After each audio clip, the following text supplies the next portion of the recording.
As you all know, we are doing chapter house property, and day before yesterday we covered very important topic interest on loan.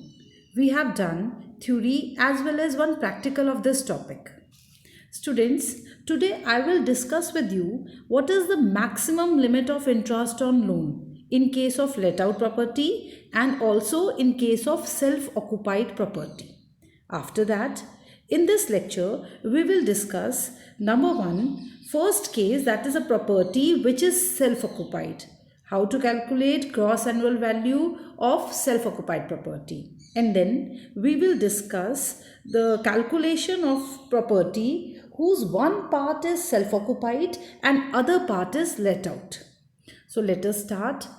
Here I'll tell you what is the maximum limit in case of property let out and property self occupied of interest on loan. आप देख सकते हैं पहली slide में मैंने heading बनाई है deduction of interest on loan.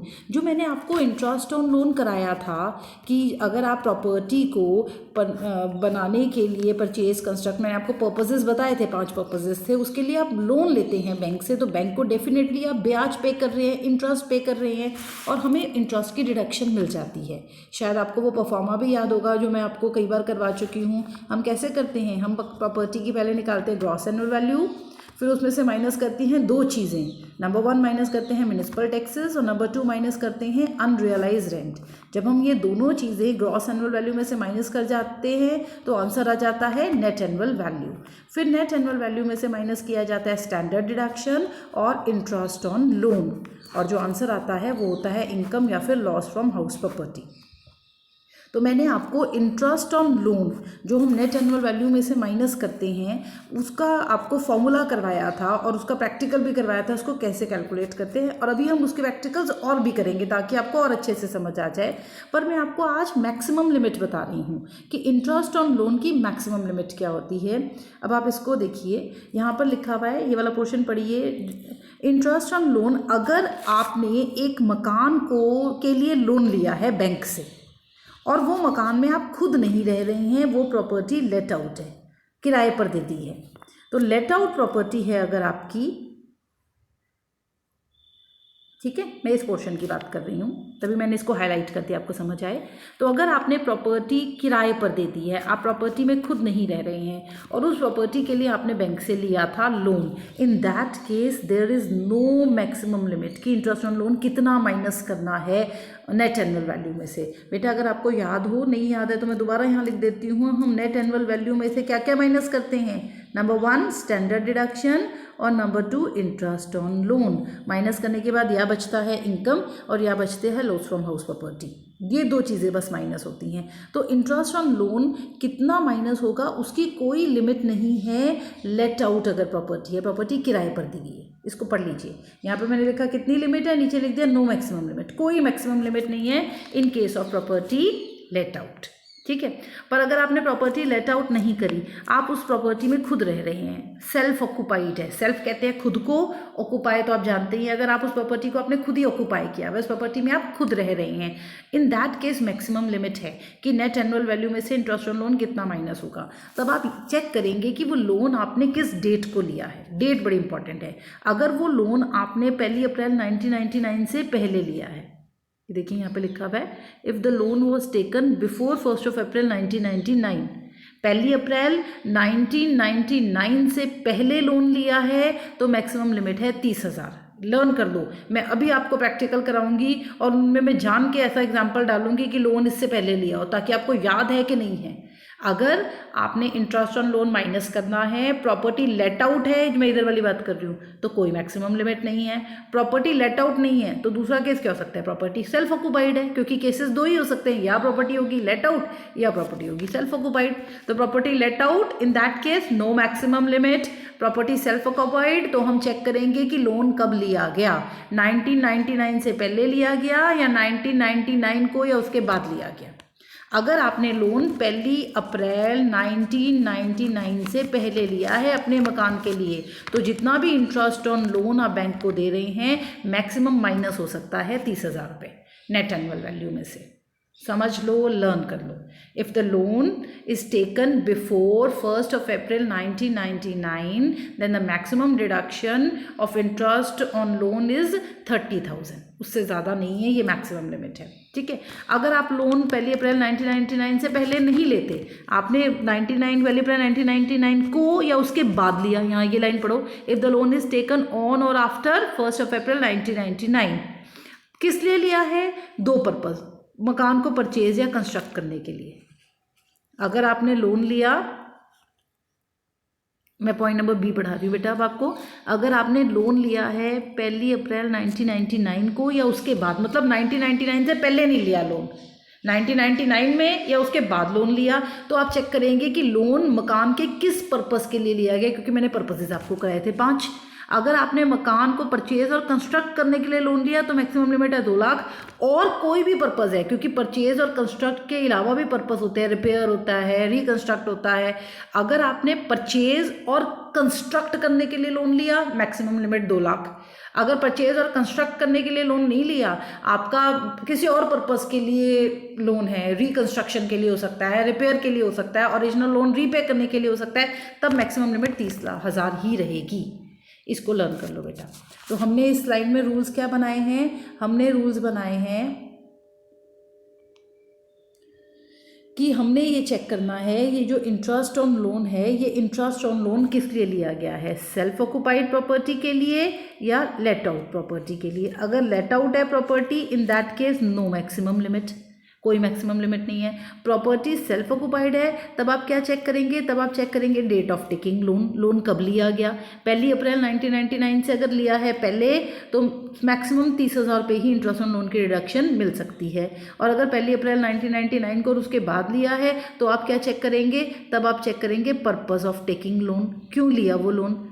ठीक है. अगर पर्पज़ हैं 2, कौन से? मकान को परचेज करना या मकान को करना कंस्ट्रक्ट, तो मैक्सिमम लिमिट 2 लाख है, अदरवाइज मैक्सिमम लिमिट 30,000 ही है. इसको बेटा लर्न कर लीजिए, लर्न इट, क्योंकि ये हमारा प्रैक्टिकल में यूज़ होता है. ठीक है. अच्छा, अब ये ख़त्म हो गया, क्योंकि इंटरेस्ट ऑन लोन की थ्योरी प्लस उसका प्रैक्टिकल सब कुछ मैं करा चुकी थी. सिर्फ मैक्सिमम लिमिट रह गई थी जो मैंने अब आपको करवा दी. ख़त्म हो गया वो. अब हम अलग अलग केसेस उठा रहे हैं उन बिल्डिंग्स के जैसे जो सेल्फ ऑक्यूपाइड है. आज मैं आपको पहला केस करा रही हूँ. अगर एक प्रॉपर्टी है और वो प्रॉपर्टी आपकी सेल्फ ऑक्यूपाइड है, तो आप उसका कैसे ट्रीटमेंट करेंगे. ये फर्स्ट केस मैं आपको करवाने जा रही हूँ, property which is self occupied. आज मैं 2 कवर करूँगी बेटा. एक हम कवर करेंगे एक वो प्रॉपर्टी जो सेल्फ ऑक्यूपाइड है, और दूसरी मैं कवर करूँगी एक वो प्रॉपर्टी जो आधी प्रॉपर्टी सेल्फ ऑक्यूपाइड है और आधी प्रॉपर्टी में आप खुद रह रहे हो. ये बड़ा कॉमन होता है. आप लोगों में से भी कईयों के घर ऐसे होंगे कि ग्राउंड फ्लोर पर आप लोग रह रहे हैं और फर्स्ट फ्लोर आपने किराएदार को दे दिया. ठीक है. या फिर अगर आपके नीचे ही 5 कमरे बने हुए हैं, तो 3 कमरे आपने सेल्फ ऑक्यूपाई करे हुए हैं, 2 कमरे आपने किराएदार को दे दिए. बहुत लोगों का, 100% का नहीं, तो आप अगर क्लास में 60-70 बच्चे हैं, तो बीच में 10-12 ऐसे ज़रूर होंगे जिन्होंने अपनी पार्ट ऑफ द प्रॉपर्टी किराए पे दी होगी. चाहे ऊपर वाला फ्लोर दिया हुआ है, चाहे पीछे वाला एक कमरा दिया हुआ है. ठीक है. तो वो केस क्या हो जाता है? Where part of the property is self occupied and other part is let out. तो आज हम ये 2 केसेस करने वाले हैं. सबसे पहले मैं आपको करा रही हूँ जब आपने प्रॉपर्टी किसी को किराए पे नहीं दी है, प्रॉपर्टी आपने सेल्फ ऑक्यूपाई की हुई है. आप में से बहुत सारे बच्चे ऐसे होंगे बेटा जिनका मकान है, मकान में आपने किसी को भी किराए पे नहीं दी, वह मकान है, मकान में आप लोग रहते हैं. अब जब मकान में हम लोग रहते हैं, तो उस केस में हमारा मकान को कहते हैं कि सेल्फ ऑक्यूपाइड. कोई किराएदार नहीं रहता, आप खुद अपने पूरे मकान में रहते हैं. That property is known as self occupied. और सेल्फ ऑक्यूपाइड प्रॉपर्टी में से म्युनिसिपल टैक्सेस माइनस नहीं होते हैं. ठीक है. सिर्फ इंटरेस्ट ऑन लोन माइनस होता है. ये क्यों होता है मैं तुम्हें भी बताती हूँ. देखिए, ये मैंने एग्जांपल लिया एक प्रॉपर्टी का जो है सेल्फ ऑक्यूपाइड. आपको कहते हैं इसकी ग्रॉस एनुअल वैल्यू निकालो. निकालने मत लग जाना, क्योंकि जो सेल्फ ऑक्यूपाइड प्रॉपर्टी होती है उसकी ग्रॉस एनुअल वैल्यू नील ली जाती है. ठीक है. हमें इन्फॉर्मेशन देख लो क्या दी हुई है प्रॉपर्टी की. Municipal value, fair rental value, standard rent. Self occupied actual rent तो हो ही नहीं सकता. एक्चुअल रेंट कब गिवन होगा? जब आपने प्रॉपर्टी किराए पर दी है, तभी तो किराया आएगा ना. तो ये प्रॉपर्टी तो सेल्फ ऑक्यूपाइड है, जिसमें आप खुद रह रहे हो, तो कोई किराएदार नहीं है, कोई किराया नहीं आएगा. That's why actual rent is not given in this question. ठीक है. Municipal value, fair rental value, standard rent, इसका भी हमने कुछ नहीं करना, क्योंकि सेल्फ ऑक्यूपाइड प्रॉपर्टी की ग्रॉस एनुअल वैल्यू निल ले ली जाती है. ठीक है। सिर्फ माइनस क्या आता है, इंटरेस्ट ऑन लोन, और इंटरेस्ट ऑन लोन इस क्वेश्चन में कितना दिया हुआ है, इंटरेस्ट ऑन लोन दिया हुआ है 70,000। पर जरूर चेक करना, क्योंकि प्रॉपर्टी अगर लेट आउट होती है, मैंने अभी तुम्हें मैक्सिमम लिमिट कराई थी इंटरेस्ट ऑन लोन की, लेट आउट है तो no maximum limit. Self occupied है तो आप क्या चेक करोगे, लोन कब लिया गया है, 1 अप्रैल 1999 से पहले लिया गया कि 1 अप्रैल 1999 के बाद लिया गया। अब ये कहते हैं लोन लिया 1 अप्रैल 1998 को, मतलब 1999 से पहले, तो यहाँ पर लोन की मैक्सिमम लिमिट कितनी है, 30,000। मतलब interest on loan maximum 30,000 minus हो सकता है। ये 70,000 है, पूरा 70,000 माइनस नहीं करेंगे, कितना माइनस करेंगे, 30,000। ठीक है। अब करते कैसे हैं, ध्यान से देखना। जो हमारी सेल्फ ऑक्यूपाइड प्रॉपर्टी होती है ना बेटा, उसकी ग्रॉस एनुअल वैल्यू हमेशा ली जाती है निल। ठीक है। म्युनिसिपल टैक्सेस किस में से माइनस करोगी, ग्रॉस एनुअल वैल्यू निल है, म्युनिसिपल टैक्सेस भी निल होते हैं, निल में से निल माइनस किया, बचा क्या, निल। स्टैंडर्ड डिडक्शन भी नेट एनुअल वैल्यू की 30% लेते हैं तो वो भी निल होगी, सिर्फ इंटरेस्ट ऑन लोन माइनस होता है। और क्योंकि ये लोन 1 अप्रैल 1999 से पहले लिया गया है तो सिर्फ 30,000 माइनस होगा, और इस प्रॉपर्टी का लॉस आ जाएगा, क्योंकि ऊपर कुछ है नहीं और 30,000 माइनस कर रहे हैं तो लॉस ही आना है ना। तो इस प्रॉपर्टी में से हमें 30,000 का लॉस हो गया। ठीक है, क्लियर है बेटा। ये अच्छे से समझ लीजिए, अगर एक प्रॉपर्टी सेल्फ ऑक्यूपाइड है तो उसकी कैलकुलेशन ऐसे ही होगी हमेशा। सेल्फ ऑक्यूपाइड प्रॉपर्टी की ग्रॉस एनुअल वैल्यू आप हमेशा निल लिखेंगे, म्युनिसिपल टैक्सेस निल लिखेंगे, नेट एनुअल वैल्यू निल आ जाएगी, स्टैंडर्ड डिडक्शन भी निल है, सिर्फ माइनस क्या होता है, इंटरेस्ट ऑन लोन। ठीक है, क्योंकि सेल्फ ऑक्यूपाइड में लिमिट होती है तो चेक कर लेना कि लोन कब लिया गया है। क्लियर है। तो ये हमारा हो गया फर्स्ट केस, जब हमारी प्रॉपर्टी सेल्फ ऑक्यूपाइड है। सेल्फ ऑक्यूपाइड है तो हम ग्रॉस एनुअल वैल्यू क्या लेते हैं, निल, म्युनिसिपल टैक्सेस निल हो जाएंगे ऑटोमेटिकली। ठीक है, और नेट एनुअल वैल्यू क्या आ गई, निल आ गई। अनरियलाइज रेंट होगा ही नहीं क्योंकि प्रॉपर्टी सेल्फ ऑक्यूपाइड है। अनरियलाइज रेंट तो तब होता है जब प्रॉपर्टी लेट आउट हो। ठीक है, तो सिर्फ म्युनिसिपल टैक्सेस माइनस किए ग्रॉस एनुअल वैल्यू में से, तो हमारे पास क्या आ जाएगा सेल्फ ऑक्यूपाइड प्रॉपर्टी में। मैं यहाँ करके दिखाती हूँ। जब एक प्रॉपर्टी सेल्फ ऑक्यूपाइड है तो उसकी ग्रॉस एनुअल वैल्यू क्या होगी, gross annual value nil, municipal taxes निल। ठीक है, तो नेट एनुअल वैल्यू क्या आ गई, नेट एनुअल वैल्यू भी आ गई निल। स्टैंडर्ड डिडक्शन क्या होगी, वो भी निल होगी। सिर्फ माइनस क्या करना है, हमने माइनस करना है इंटरेस्ट ऑन लोन। जो भी इंटरेस्ट ऑन लोन दिया होगा वो माइनस करेंगे तो ऊपर सारा निल है। इंटरेस्ट ऑन लोन माइनस करें तो डेफिनेट सी बात है लॉस फ्रॉम हाउस प्रॉपर्टी आएगा। ठीक है, और इंटरेस्ट ऑन लोन कितना माइनस करना है, उसके लिए डेट ऑफ टेकिंग लोन जरूर चेक कर लेना। ठीक है, अच्छा, तो ये तो हमारा हो गया। अब मैंने आपको बताया था कि आज के इस लेक्चर में अब मैं आपको 3 चीज़ें कराने जा रही हूँ। नंबर 1, मैं आपको इंटरेस्ट ऑन लोन की मैक्सिमम लिमिट बताऊँगी, जैसा कि मैंने आपको बताया। फिर नंबर 2, अगर एक सेल्फ ऑक्यूपाइड प्रॉपर्टी है तो क्या करते हैं। और नंबर 3, अगर एक प्रॉपर्टी का part of the property self occupied है और अदर पार्ट लेट आउट है तो क्या करते हैं। तो मैं आपके साथ वो डिस्कस करने जा रही हूँ। अब हम ये वाला केस डिस्कस करेंगे, where part of the property is let out and other part is self occupied. इसको लिख लो अपने रजिस्टर्स में। अब हम ये करने जा रहे हैं। अब जब part of the property self occupied है और अदर पार्ट लेट आउट है, इसके बड़े सारे एग्जांपल्स हो सकते हैं। जैसे मैंने ये एक मकान बनाया, मकान है, इसको हाफ ऑफ कर दो, बिल्कुल बराबर आधे हिस्सों में बांट दे। ये भी हो सकता है कि ये ग्राउंड फ्लोर है और ये इधर वाला फर्स्ट फ्लोर है, नीचे आप रहते हैं तो और ऊपर किराएदार रहता है। तो क्या हो गया, आधे मकान को तो आपने सेल्फ ऑक्यूपाई कर लिया और आधा मकान आपका लेट आउट हो गया। तो पार्ट आप कैसे भी बना सकते हैं, पार्ट आप ऐसे भी बना सकते हैं कि ये मकान है, दिस इज़ हाउस। ठीक है, इस सारे में आप रहते हैं, 2/3 में आप सेल्फ ऑक्यूपाइड है और 1/3 जो है वो आपने लेट आउट कर दिया। ठीक है, ये तो मकान मालिक की मर्जी है ना, कितना पोर्शन वो किराए पे दे रहा है, कितने पोर्शन में खुद रह रहा है। पर ये केस यही बनेगा। क्या केस बनेगा, part of the property is let out and other part is self occupied. अब ये केस कौन सा है, वो लैंग्वेज पढ़ते ही आपको समझ आ जाएगा। जैसे अगर अब मान लो किताब में लिखा हुआ है एक मिस्टर ए है, वो अपने मकान के फर्स्ट फ्लोर में खुद रह रहा है और सेकेंड फ्लोर उसने किराएदार को दिया हुआ है, आपको समझ आ जाएगा ये पार्ट ऑफ द प्रॉपर्टी वाला केस है। पढ़ते ही बहुत ईजिली हमें समझ आ जाता है। समझ आने के बाद उसका टेक्स्ट ट्रीटमेंट कैसे करना है वो मैं आपको अब करवाती हूँ। यहाँ पर हमें गिवन है,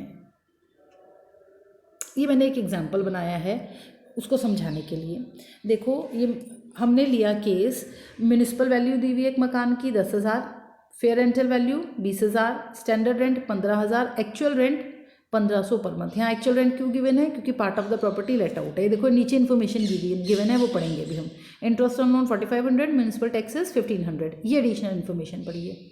1/3 portion of the property is self occupied and 2/3 is let out. कहते हैं ये प्रॉपर्टी है, यहाँ पे मैं आपको एक प्रॉपर्टी बना के दिखाती हूँ, ये प्रॉपर्टी है जिसकी 1/3, सिर्फ 1/3 सेल्फ ऑक्यूपाइड है और 2/3 जो है वो है लेट आउट, और ये वाला पोर्शन है सेल्फ ऑक्यूपाइड 1/3। ये इन्फॉर्मेशन इन्होंने गिवन है। तो 1/3 जो है वो सेल्फ ऑक्यूपाइड है, ये वाला पोर्शन, और 2/3 जो है वो लेट आउट है। तो जो सेल्फ ऑक्यूपाइड है, सेल्फ ऑक्यूपाइड की तो ग्रॉस एनुअल वैल्यू निल लेते हैं। हमने कैलकुलेशन करनी होगी सारी 2/3 वाले पोर्शन की, क्योंकि जो 1/3 वाला पोर्शन है, देखो यहाँ मैंने बना के भी दिखाया है, यही लिखा हुआ है ना इस लाइन में। देखिए ये केस कौन सा है, जहाँ पे 1/3 of the property self occupied है और 2/3 जो है लेट आउट है। तो हमेशा इसका एक डायग्राम बना लो, मकान बना लो और देख लो भैया मकान ये कैसा कहता है ये केस कहता है, ये एक मकान है, मकान का 1/3 में तो वो खुद रह रहा है मकान मालिक और 2/3 उसने किराए पे दे दिया। इसका मतलब आप इमेजिन करके देखो, ग्राउंड फ्लोर है, फर्स्ट फ्लोर है और सेकंड फ्लोर है। ग्राउंड फ्लोर पे खुद रह रहा है, फर्स्ट फ्लोर भी किराएदार को दे दिया, सेकंड फ्लोर भी किराएदार को दे दिया। तो मतलब 2/3 प्रॉपर्टी किराएदार को दे दी, 1/3 प्रॉपर्टी में वो खुद रह रहा है। या इसका एक एग्जांपल और ले सकते हो, 3 कमरे हैं, 2 कमरे किराएदार को दे दिए, 1 कमरे में खुद रह रहा है। 1/3 सेल्फ ऑक्यूपाइड है और 2/3 लेट आउट है, उसने ऐसा कहा है इस केस में। अब करेंगे क्या, जो सेल्फ ऑक्यूपाइड होता है उसकी ग्रॉस एनुअल वैल्यू हमेशा निल ले ली जाती है, सेम वैसे जैसे अभी तुम्हें कराया है। सेल्फ ऑक्यूपाइड पहले की पोर्शन की पहले कैलकुलेशन कर लेते हैं। वो कैलकुलेशन कैसे की जाती है, ये देखिए, ये रहा calculation of annual self occupied 1/3 था ना, कोई बात नहीं, gross annual value nil, municipal taxes nil, net annual value निल, स्टैंडर्ड डिडक्शन निल, सिर्फ इंटरेस्ट ऑन लोन माइनस होगा। इंटरेस्ट ऑन लोन पूरे मकान का देख लो कितना है, 4500 पूरे मकान का है, ठीक है। तो पूरे मकान का 4500 है और हमने माइनस करना है 1/3, क्योंकि सेल्फ ऑक्यूपाइड पोर्शन 1/3 है। 4500 का 1/3 कितना बनेगा, 1500। तो पूरे में से 1500 माइनस कर दो, बाकी तो ऊपर सारा कुछ निल ही है। तो इस प्रॉपर्टी में आपको लॉस फ्रॉम हाउस प्रॉपर्टी आ जाएगा 1500 का। ये हमने सेल्फ ऑक्यूपाइड पोर्शन मतलब 1/3 पोर्शन की मैंने तुम्हें कैलकुलेशन करके दिखा दी, पेपर में तुमने ऐसे करके दिखानी है। ये मत कहना कि मैम सब कुछ निल ही था तो फिर लिखने की क्या ज़रूरत थी, एग्जामिनर नंबर काटता है। आपने ऐसे लिखना है, ये लिखा ऊपर सॉल्यूशन, सबसे पहले सेल्फ ऑक्यूपाइड पोर्शन की कैलकुलेशन करके दिखाओ। ग्रॉस एनुअल वैल्यू निल नहीं लिखोगे, सामने नंबर कटेंगे, वो मानेगा एग्जामिनर कि आपको नहीं पता कि ग्रॉस एनुअल वैल्यू निल होती है सेल्फ ऑक्यूपाइड पोर्शन की। आपने ये पूरा करके दिखाना है। ग्रॉस एनुअल वैल्यू निल, ऊपर ऐसे हेडिंग बनाओगे, calculation of annual value of self occupied property. Gross annual value nil, municipal taxes nil, net annual value nil ही होगी ऑटोमेटिकली, ठीक है। स्टैंडर्ड डिडक्शन भी 30% ऑफ नेट एनुअल वैल्यू होता है, तो ये भी निल हो गया। और इंटरेस्ट टोटल 4500 है, उसका 1/3 निकाल लेंगे, क्योंकि 1/3 पोर्शन ही सेल्फ ऑक्यूपाइड है। 1500 हो गया, ये लॉस आ गया। इसको आराम से देख लो 2 मिनट, फिर मैं आपको जो 2/3 पोर्शन लेट आउट है वो करवाऊंगी। देख लीजिए, इसको समझ लीजिए, ठीक है। अब बेटा आपने करना क्या है, आप ना इस क्वेश्चन को एक बार उतार लो, ये डायग्राम बना लो, ठीक है, ये वाला, और ये उतार लो इन्फॉर्मेशन सारी, क्योंकि मैं लेट आउट वाला पोर्शन का वीडियो अभी आपको एक बार अलग से भेजने वाली हूँ नेक्स्ट स्लाइड में बनाकर। तो आप ये क्वेश्चन अपने पास कॉपी में उतार के रख लो कि हमें म्युनिसिपल वैल्यू कितनी दी हुई है, फ्री रेंटल वैल्यू कितना दिया हुआ है, standard rent, actual rent, interest on loan, municipal taxes, और ये इन्फॉर्मेशन की कितनी property part of the property है ना, 1/3 सेल्फ ऑक्यूपाइड है, 1/3 लेट आउट है। ये स्लाइड उतारो, अपने हाथ से करो, ये डायग्राम बनाओ और ये सॉल्यूशन ये करो। फिर अगली हेडिंग हम बनाएंगे ये वाली, calculation of income from let out property, कि लेट आउट प्रॉपर्टी का क्या करना है। अब let out property 2/3 portion late out है ना, हर वैल्यू का 2/3 करते जाना। म्युनिसिपल वैल्यू का 2/3 कर दो।